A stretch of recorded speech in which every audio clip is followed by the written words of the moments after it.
Two cheaters created a generational trauma. Strap on, everyone, because I will be presenting a brief history of my family. You might find my tone unserious, but do understand that I'm not very mentally stable right now, and I'm using humor to cope. Anyways, let's start with the root cause of all. My great-grandma. My great-grandma was an abusive woman and treated her husband like crap throughout their marriage. And as if being a narcissist isn't enough, she decided that her forge craved the fiery rod of a husband. Not her husband, her sister's husband. They screwed around and resulted in my grandpa. You can argue that he could also be my great-grandpa's son. And Lil dispel you right there. My grandpa was nothing like my great-grandpa, except both being male. Although they didn't do genetic tests, anyone could look at the supposed father and son and put two and two together. Even my aunts and uncles, who were children, looked at their photos and wondered why their father looked nothing like their grandpa.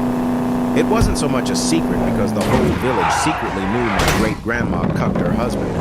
But the compassionate man who was my great-grandpa still took in his definitely not son and raised him as his own. He taught his son well, but my grandpa had deeply inherited his biological father's look and his mother's asshole, and both could not be fixed.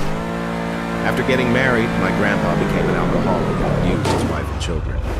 He drank away their family's money and made his children work to fund his fathers, even though the only thing he made for them was his DNA. My mother, grandma, aunts, and uncles still bear the physical and mental scars from their past. As soon as they could, they all moved away to the city. But the trauma didn't stop there. Oh no, my mom and her siblings barely made it as functional adults. Sure, my mom and her closest sister managed to make a good life, but the rest fumbled hard.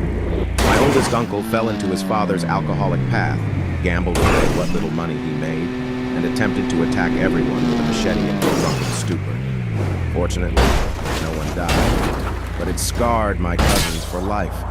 My family kicked him out and went no contact since.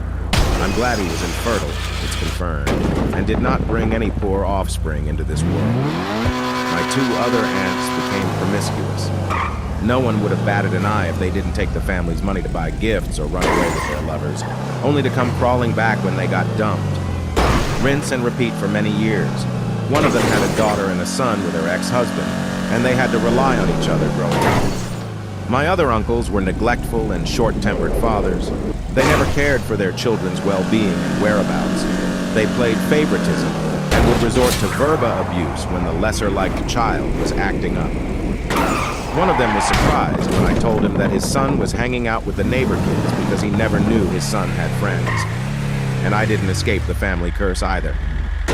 My mom is considered the most successful, but the price came with her increased sense of control and entitlement. I would never be good enough for her.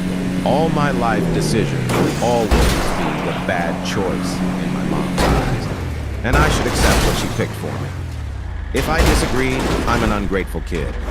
Soon, my closest pals were depression and self-loathing, and I even flirted with the symptoms of anger issues and avoidant disorder.